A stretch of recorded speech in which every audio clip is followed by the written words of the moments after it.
We have started this series since last year when, as if any of you have heard us talking right before this, international travel suddenly became impossible and we felt so disconnected and distant from everything else. This was a way to keep these connections alive, as well as, understand different perspectives from some of the best in the field in different areas that we have managed to get people from. So today we are really, really lucky to have, you know, Andrew Rose, who is one of the prominent economists, and now he's the dean for NUS Business School. Let me introduce him very briefly. I'm sure all of you must have heard about him and looked up his profile, but nevertheless, Professor Andrew K. Rose is, as I mentioned, is the dean for NUS Business School. He has received his PhD from MIT and MPhil from Nuffield College, Oxford, right? And BA from Trinity College, as well as Trinity College, University of Toronto. Dean Rose has published 150 papers and 30 articles in refereed economic journals. When I was at NUS about a decade back, and he would visit us, and I spent some amount of time with him. And what I admired was the discipline that he had in doing research. It's phenomenal. Andy, I don't know if I ever told you that, but truly, I really admired that. So no wonder that he has such impactful and phenomenal research, which has been published in all of the top journals that you can think of in economics, right?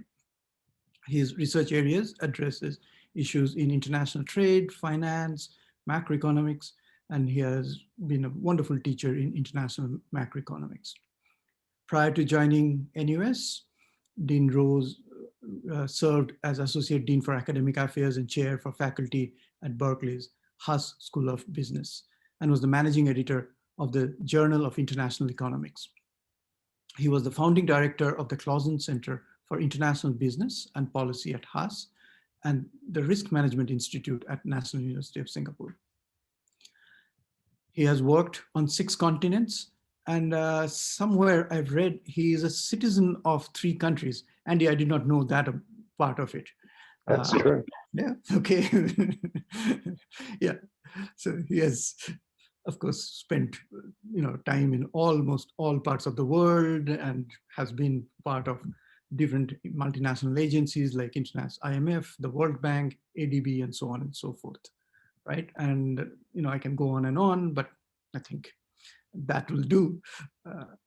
And today, what we wanted to discuss with him, and he's going to give a short presentation before we get on to some discussion, is how should we think about business education now that we are looking at a lot of uncertainty, not only because of the pandemic, but a whole lot of other things that have already was in place, maybe from the technology point of view, the technological changes that we are thinking about and looking at, be it AI or other kinds of technological progress, societal as well as structural changes that we are seeing with a lot of emerging economies growing at rapid rate and so on, right? And somewhere, somehow, globalization has also been under threat, and all of that together has created a lot of uncertainty. And the question for us today is to think about how do we reform business education for the future, for the world that we would, step into, however normal that might be, right? I mean, however new normal or old normal that can be. So I'll stop at that, and I'll request Andy to take over and go ahead with his presentation. Okay. Thanks. It's a pleasure to be here. It's good to reconnect with Partha. I will also say it's just a pleasure for me to be in, especially East Asia right now, because most areas of the world are not handling the pandemic particularly well. Not all of East Asia is handling it well, but all the countries that are handling it well are in East Asia. So I'm in Singapore right now, and that's going to color many of my remarks. Singapore has not had a perfect pandemic by any means. Um, Initially, there wasn't essentially any mask wearing. So we know now that wearing masks is, of course, very important, but we didn't know back then. And there was this shortage of PPE equipment everywhere, certainly including Singapore. There was also a ex post preventable outbreak in the worker dormitories that certainly was preventable with hindsight. But the biggest disappointment for me right now is that the vaccine is rolling out very slowly in Singapore, as in most areas of the world, with a few exceptions like the United States, the UK, Israel, and a few others. But that's going to color many of my remarks, because if there's one thought that I'd like you to take away from the evening, it's that I believe that the post-pandemic world, certainly in business education, is going to look very similar to the pre-pandemic world with a vaccine. And the vaccine is going to be what saves us. And there have been some technological innovations, but I don't think that they're going to end up to be particularly important for a variety of reasons, which I'm happy to talk about. And in general, things are going to be moving very slowly. I do not expect there to be revolutionary changes in the way that university education and certainly business education are conducted in the future. There will be modest changes, but they'll be small. Okay, let me go into some of the most important reasons. I should also say that my thoughts here are to a large extent colored by the fact that I've been a dean in Singapore for the last 2 years, only my first 2 years as dean, although I was a dean for 6 years before in Berkeley. And one of the things that you have to know about all academic institutions, and in fact, in general, about most institutions, is that they move tremendously slowly. And even with serious disruption, especially in the not-for-profit sector, change moves at the pace of the individual institutions, which is typically very, very slow. So let me talk about some reasons why I believe that the pace of change will be slow. Here's one. If there's one thing that people who are working in higher education are always concerned about, it's rankings. International rankings are extremely important for any dean, any provost, any president, vice chancellor, and so forth. Because the institutions that do rankings, like the Financial Times or the Economist or Business Week or whatever you might imagine, and there are many, many institutions that do rankings, the very methodology of the rankings moves very slowly and depends only to a very small extent on things that can be affected by technology. So, for instance, somebody like me is extremely concerned about our Financial Times ranking, about our Times Higher Education ranking, and they rank many different programs. The methodology behind these rankings moves very slowly. Our students care about the rankings tremendously, so do our alumni. It is incumbent on anyone at an institution of higher education to preserve and enhance the value of a degree. And because rankings move slowly, the style of education moves slowly as a result. So that's one thing that's always in an administrator, in an administrator's mind. It moves slowly, so people like me adjust sluggishly. Here's a second thing that's always on people's minds: development, fundraising. Any university administrator is always concerned about fundraising. That's a key objective of a person like me, a dean, anyone who runs an institution of higher education, like a president, a vice chancellor, or anything like that. Fundraising is a key thing. The people who potentially give donations are concerned with things like rankings and visibility that move sluggishly. As a result, it's very difficult to reform an institution because in order to make an institution attractive to potential donors, the donors' preferences move slowly, so we move slowly. And fundraising is always at the top of mind. Okay, let me start to talk a little bit more about business schools in particular. And management education is very important to me. I've been at a business school for almost 40 years at this point, mostly at Berkeley, but some in Asia. And let me talk about my particular preferences and my style, and why in particular I think business schools are going to change almost not at all as a result of the pandemic. Okay. I'm an economist. I was trained as an economist. I've always done my research as an economist, and I try to act like I'm an academic economist. And in particular, the most important principle of international economics is that countries should do more of what they're good at and less of what they're poor at. And that's my guiding principle as an administrator. I believe that every research university, and I've always been at research universities, the National University of Singapore prides itself on being a serious research university. The objective of any research university is simple to describe in one sentence. It's to produce and disseminate research. Okay, now the most important function is production of research, and that's of course done by the academic staff. But it's also important that the same people engage in dissemination of research. Now, to a large extent, that's done by publishing scholarly articles in academic journals, by presenting them at conferences and seminars.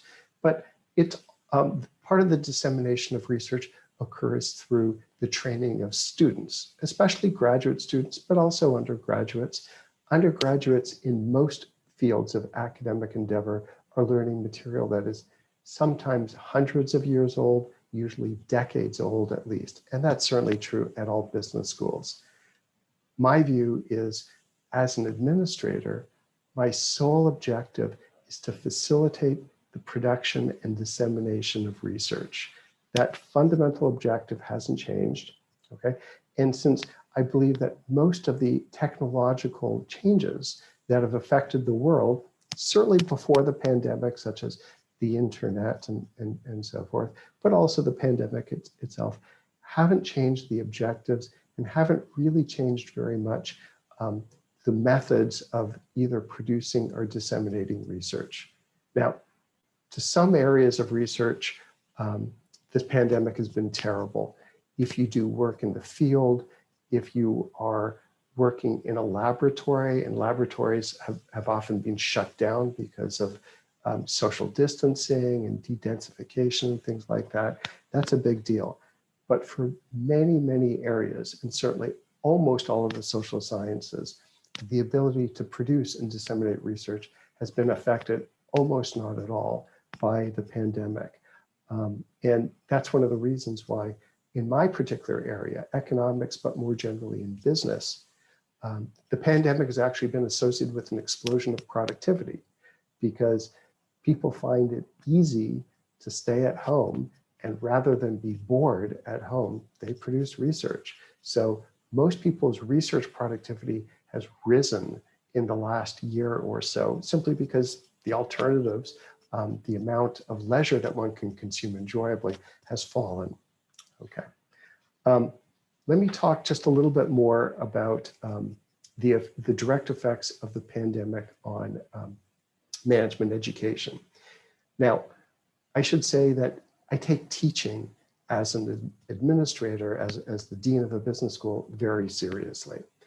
And at the National University of Singapore, our business school was essentially the only unit to teach hybrid in the fall semester.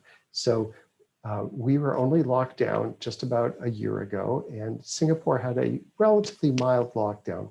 We were locked down, it was called a circuit breaker here. It started only in the very last week of classes for the second semester in 2020. So our lockdown affected only the last week of classes and exams, we'd already prepared to administer exams electronically. So we were barely affected in the last academic year. However, it became quickly apparent to us that with high probability, the pandemic was going to affect the 2020 to 2021 academic year. And so we prepared for that well in advance. It takes months to prepare. And we taught essentially all of our classes hybrid. And let me be a little bit more specific on what we meant by that. Hybrid for us meant teaching face-to-face to the maximal extent possible, okay? And in Singapore, the rule was you couldn't have more than 50 people in a room. So you could have a lecturer teaching no more than 49 students, everyone wearing masks or face shields, socially distanced and so forth. Okay, so we did the maximal amount of face-to-face teaching, but we also combined it with simultaneously teaching to Zoom. Okay, so simultaneously, the same lecturer was teaching synchronously to anyone who couldn't make it into the classroom, either because they were overseas or because they're in the country but couldn't make it into the classroom, as well as face-to-face. And of course, simultaneously, everything was recorded so that students could watch things asynchronously. Okay, so that takes a lot of training because it's very difficult for instructors to monitor the chat and to monitor students who are appearing only online, as well as those face-to-face. Working out the audio-visual things took us months, but we were prepared to do it. In fact, we were the only unit to do full hybrid teaching in the first semester. Since then, everyone, certainly at the National University, has followed us. Okay, why was hybrid so important to me? Okay, well, I think about this from a purely economic point of view. What is the purpose of providing business education? So far as I can see, there are three purposes. The reasons why students go to a school of management or business, there are only three. The first and most important one has nothing to do with anything that they learn. It's an idea that's, it's an old idea in economics. It's called the signaling idea. It's associated with a famous Canadian economist named Mike Spence. He actually won the Nobel Prize for it around 20 years ago. And the idea of signaling is that if you have a particular person who is actually a very high caliber person, very capable individual, but who can't communicate that effectively to a potential employer, what they have to do is provide a signal that the employer can see that is costly for the person, the potential employee, to send. And the most natural signal to send is getting into a good business school and getting through the business education with a good degree. Okay, so the most important reason why I think that most students actually want to go to business school is because they're signaling to future employers that they're high quality individuals who are willing to spend a couple of years working hard, learning stuff, excelling in the classroom. And if you take that argument seriously, and certainly I do, Spence won the Nobel Prize for it, and for what it's worth, Spence was the dean of Stanford Business School, one of the world's very best business schools. If you take that argument seriously, which I and most economists do, it's really important not to dilute the value of the degree in any way, so that the signal that students are sending to future employers is never diluted. Okay, so you have to take that seriously. You cannot expand membership in the school to a large number of people. You don't want the school to be scalable. Stanford Business School could, in principle, quadruple its size very easily. They don't, because they don't want to dilute the value of the signal. Same thing with Harvard or Chicago or any really good business school. So it's important not to dilute the value of the signal, which means you have to provide a high quality education that's difficult to get through, which means you have to provide face-to-face teaching in small numbers only to the interested students. So the first and most important reason for students to go to business schools that one has to respect is signaling. Probably the second most important reason why students go to business school is because they're interested in joining a network, okay? And they want to meet people, they want to join the network. That's the reason why they go to the best possible school of management or business school, because those are associated with the best quality networks. The networks are very important for getting a job and for moving between industries and firms and sectors. If you want to engage in networking, it has to be done face-to-face. Almost no quality networking can be done via Zoom. If you meet somebody anonymously via LinkedIn or Zoom or whatever, you don't have any real connection with a person. So in order to preserve the value of a network, you need face-to-face teaching. We need hybrid. Okay, so one of the most striking things is you will notice that of the two most important reasons for students to go to business school, one of the two most important reasons for business education, neither of them has anything to do with what is actually taught by the instructors. And I freely admit that. Okay, the third most important reason for students to go to business school is any learning that they actually do, whatever they actually learn in business school. Because of course we work very hard to try and add value to our students. But there are two important types of learning: inside the classroom and outside the classroom. Now, students learn definitely much, much better inside the classroom for reasons that I don't think are very clearly understood. In principle, students can go and take video courses at the Khan Academy for free. They can take Coursera or Udacity courses. These have been freely available or inexpensively available for decades, but they don't really seem to result in much learning.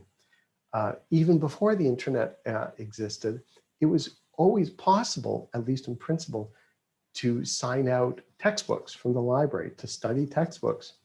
You don't need a library, you don't need a lecturer, you don't need an instructor, you can just go read a book. But in practice, that doesn't seem to result in much learning. Inside the classroom, people tend to learn more, especially if they're challenged by exams at the end. So inside the classroom, learning is done much more effectively face-to-face than Zoom. And if anyone doubts that, you might have heard of these enormous protests all over the world where students who are forced to take all of their courses via Zoom ask for rebates. And they ask for rebates because their view is that the quality of the educational experience is much compromised by a purely online experience. They would therefore owed a refund or a rebate or whatever. And that's just a reflection of the fact that you learn much more inside the classroom. But part of the learning takes place inside the classroom. A critical part of learning takes place outside the classroom.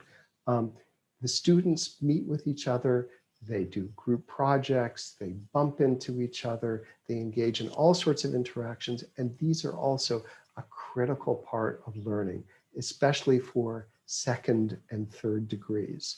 And that also needs face-to-face contact, because those interactions, those group projects, those presentations, all that interaction takes place only because students have to go to a class face-to-face, and then they meet afterwards and eat together or have a sit down and study together or whatever. So it's very important, as far as I'm concerned, to engage in face-to-face teaching at the tertiary education level. Now, of course, it's far more important for primary school students to meet together, because a lot of the learning that they're doing is through social interactions, where you have kids that are 6 years old, 8 years old, 10 years old, that are trying to figure out how to interact with each other, and they can only do that face-to-face.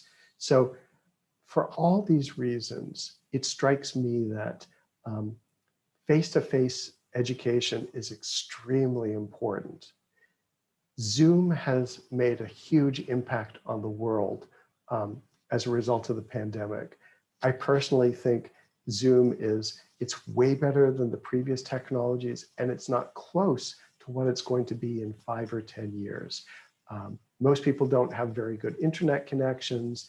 As 5G takes over, the quality of our interactions is probably going to increase dramatically.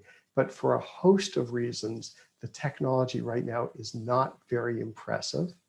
And there are so many reasons to engage in face-to-face teaching that I think, even though the pandemic has given an enormous boon and has accelerated any shift over to purely online, it's accelerated that shift. But as soon as the vaccine is rolled out in any to any substantial degree, I believe everyone is going to want to go back to as many face-to-face interactions as possible. Okay, why don't I can go over much more stuff about business education, but that's the fundamental reason why I just don't think things are going to change very much as a result of the pandemic. I think the technology is not there, and the fundamental reasons for education, especially at a business school, dictate that we engage in face-to-face education. Why don't I pause and see if there are any questions that emerge at this point? I can go on, of course, at length, but let me stop now. Sure, thanks. No, I think, there are some very important points that you made, and not only business education, but overall in education, I think this interaction between people at the same location, that's kind of important. And we would probably see much of normalcy, getting when we are out of this pandemic, and somehow the normalcy will again look like where people are actually interacting face to face. But, one thing that we have to think about, and I'll come back to something else, but is, can we use this technology to, so of course, you made the point that, business schools, as well as, whatever you call them, call like the top schools of different kinds, they want to be exclusive, right? I mean, that's part of the signaling. But one of the other aspects is to, particularly in a region like Asia, like Southeast Asia, South Asia, where there is a mass of population, right? So do you think there is a role of technology to spread education in a meaningful way? Sure, absolutely. But until, I mean, the internet makes education much easier to disseminate, and that's got to be a fundamentally good thing. Okay, so there's no doubt that having access to the resources of the world through the internet can only improve educational opportunities. There's no doubt about that. But if you think about the skills that potential employers want to be able to see, they want to make sure that a kid can read and write and compose an essay, do a math problem. At this point, it's still very difficult for a potential employer or a potential school that's considering hiring promoting a student, if you're trying to figure out whether to take an elementary school graduate into a prestigious secondary school, or to give a scholarship or an award, the institution that is considering making the decision has to be able to verify inexpensively, but completely credibly, that the person who's actually submitting their credentials was the one who actually did the work. And that's a very difficult problem. And the ease of fraud is also falling, of course, with the cost of communication. Many people don't trust the internet, and many of us, of course, don't click on what are obviously fake phishing links in our email. And the difficulties associated with certification remain very, very serious. At some point, I feel confident that those problems will be fixed, but we're not there at this point. So a kid can learn, a kid in a remote island of Indonesia, or in some obscure village in India, or in the middle of the jungle in Cambodia or Brazil, they may well be able to teach themselves to read, and that's a great thing. But will they be able to convince someone else that they know how to read without doing it right in front of the potential employer or the potential institution of higher learning, that is a much more difficult problem at this point. Mhm. And I agree with you on that, I don't think there is much substitute for this face-to-face, as you said, both because of in-class learning, but as well as out-of-class learning, right? Now, the three things that you mentioned that why somebody would go for business education, the first two, in some sense, us as educators have nothing much to do with, right? Both the signaling aspect with it as well as networking. So let's talk about the third aspect. And one thing that we did not really talk about so far is the content part of it. That I mean, as we said, that there's been a lot of information overload and availability that has happened through internet, etc. So that has changed how how people learn in a different context, that where information is not necessarily the main thrust of education, which was probably probably the case maybe a couple of decades back, right? But also the question therefore uh, becomes is, do we target skills more in a business school setting, or do we think about a much more like a social sciences education, much more critical thinking, critically examining things, and decision making to a certain extent?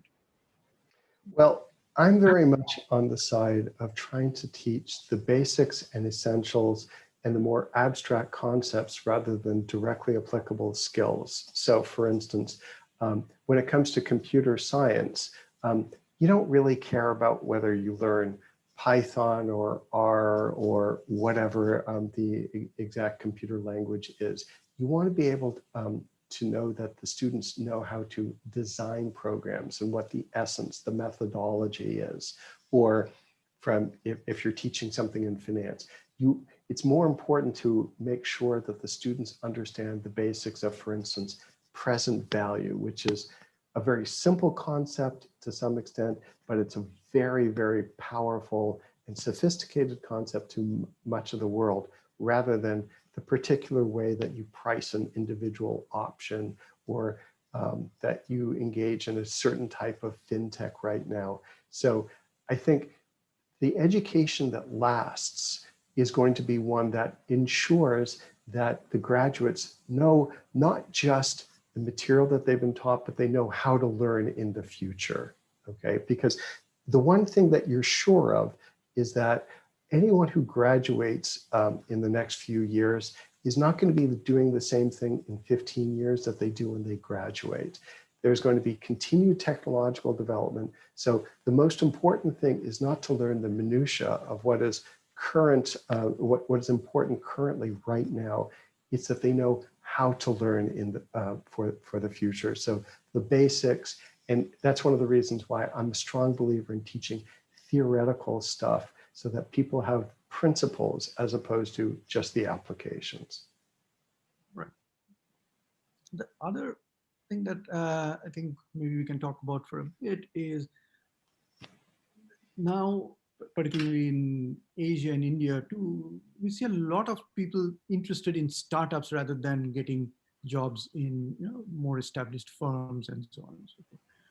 So do we need to adapt our business education in particular to gear towards that? Do we need to do something differently? Because most of the business education to begin with was to think about corporates a lot more, right?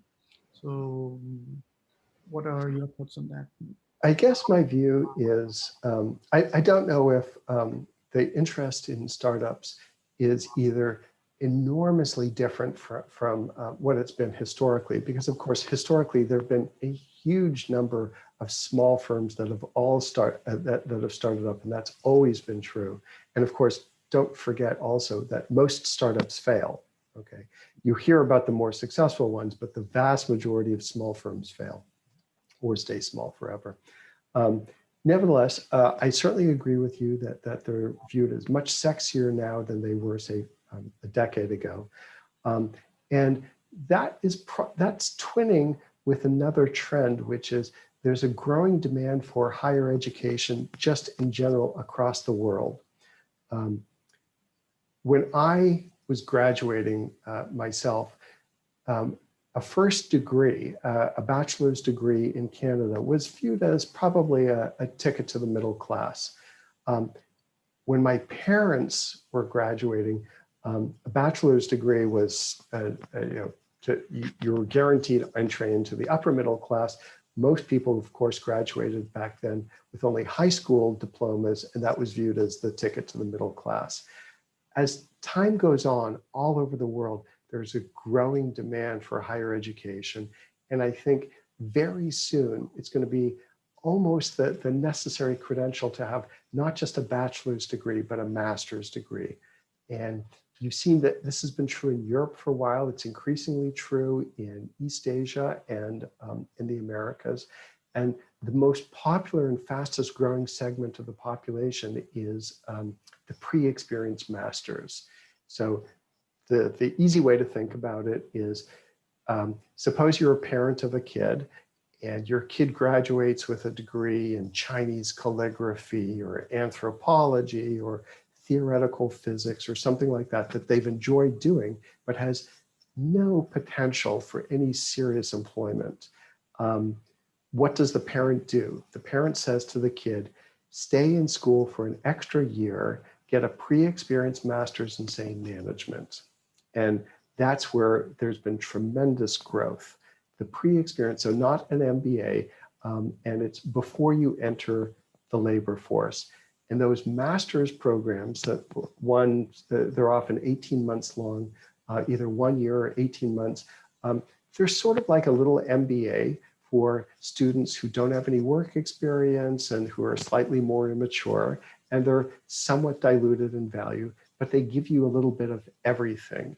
And those are the degrees that are extremely popular for people who want to run startups, because they give you a little bit of accounting, a little bit of finance, they give you a little bit of organizational behavior, so you know something about human resource allocation, they give you a little bit of economics, a little bit of strategy, et cetera, et cetera. So I see the real growth in business education at the pre-experienced master's level, and that is probably in part because that's the segment of the educational space that helps startups grow much more dramatically. So I think business education is adapting endogenously to the growth in the startup culture. All right, I think there's one question so far, and we can take more questions for sure.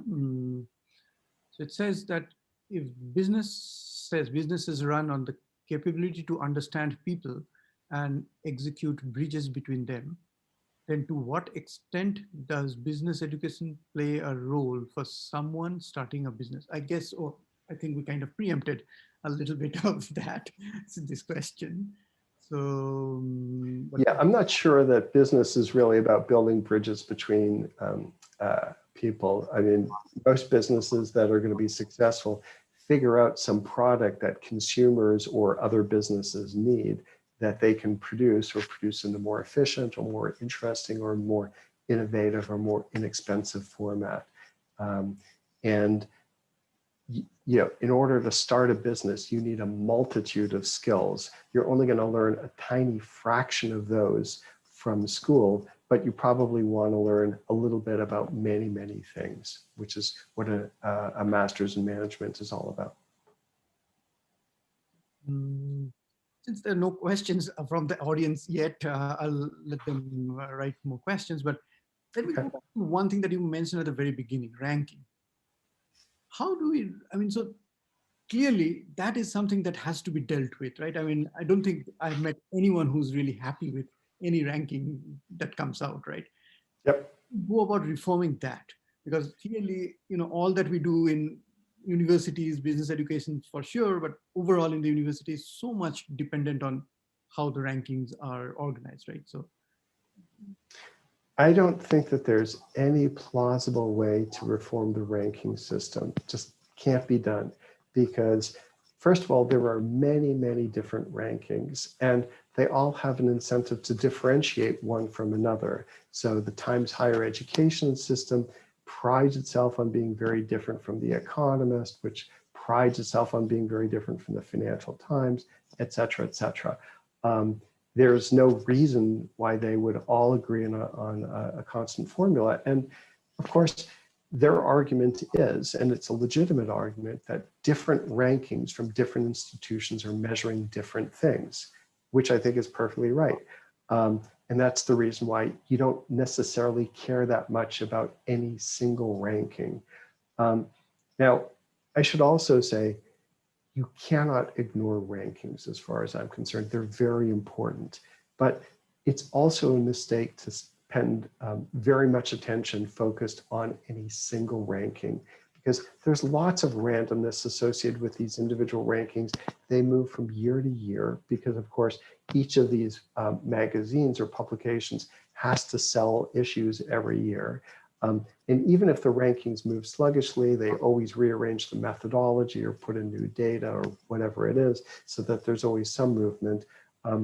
And for those of you who aren't aware, rankings are also a scam to some extent, because any institution that sells rankings, okay, is also delighted to sell consulting services to institutions of higher learning to teach you how to manipulate the rankings to your own benefit. So it's a scam. There's nothing to be done about it. They're always going to be with us. That's a little bit gloomy, but I'll leave it at that. Yeah. Well, it's the same sort of thing that we have all sorts of credit rating agencies, right? And there's Standard & Poor's, and there's Fitch, and there's Moody's, and they're happy to make money off selling those ratings, but and you can't say you should all use the same ratings, because each one says we do it in a slightly different way. They serve a purpose. There's a downside. You can't ignore them. That's just the reality of the world.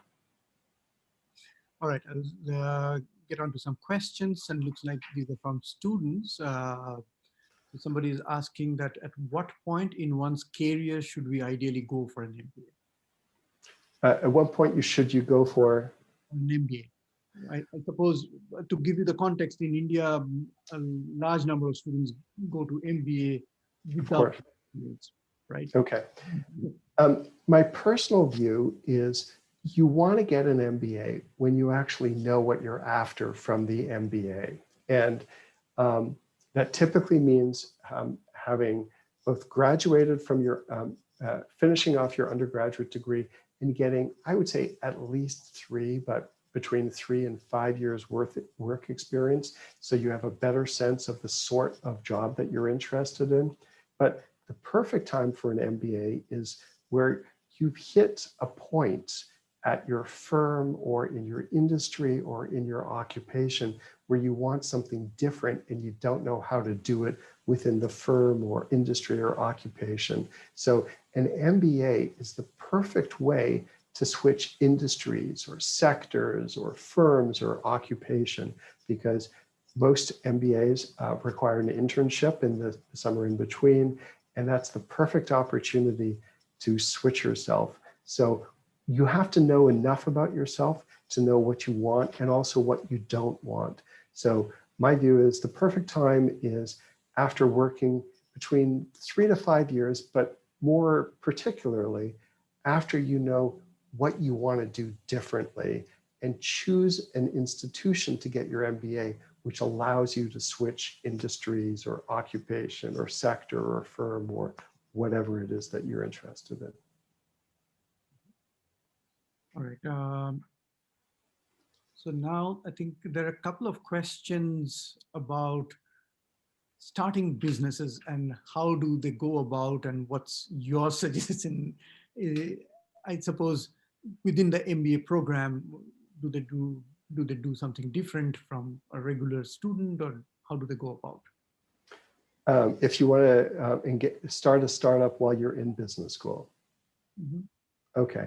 Well, first of all, you want to be sure that you choose a business school that's going to enable you to do what it is that you want to do.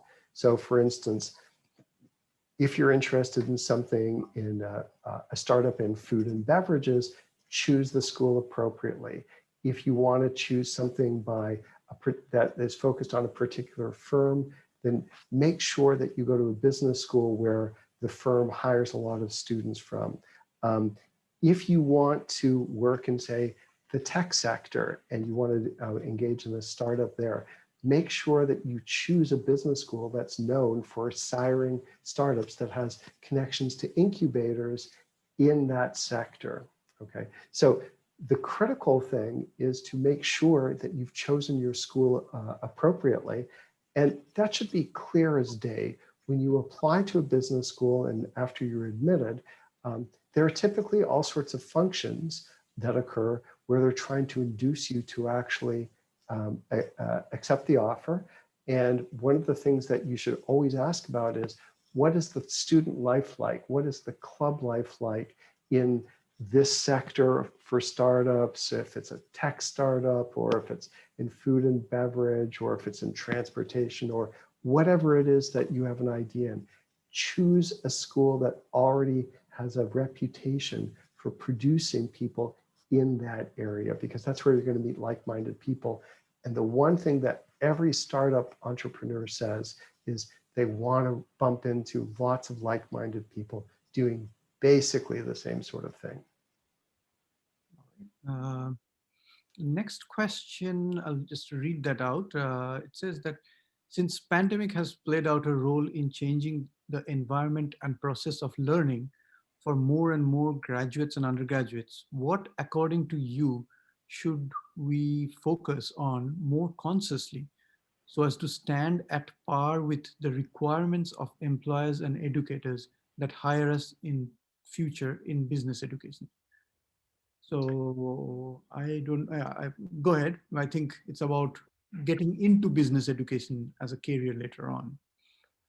Well, I will say that the most important reasons for going to business school have to do with credentials, and you want the best credentials. So you want to get into the best possible business school that you can get into if your objective is just to get a job. And if you have any doubt about what the best quality business school, if you've got into more than one, or if you don't know where to apply, focus on the network, focus on the graduates, especially the most recent graduates, and what they're doing now. One of the standard horizons is most business schools focus on what their graduates from 5 years ago are doing now. And you should find it possible to go to events where relatively recent graduates are hanging out, okay, the alumni are hanging out, because it's very much in their interest to ensure that the value of their degree is preserved. And that's how you figure out in practice if the business school is going to be valuable for you in a particular sector or industry or whatever. Make sense? Mm-hmm. So far we have been talking mostly about MBA and graduate programs and so on. I think this question is about undergraduate business education to a certain extent. There's a couple of questions actually, which asks that, is it better to do a degree in something else like technology and then go into management education or business education?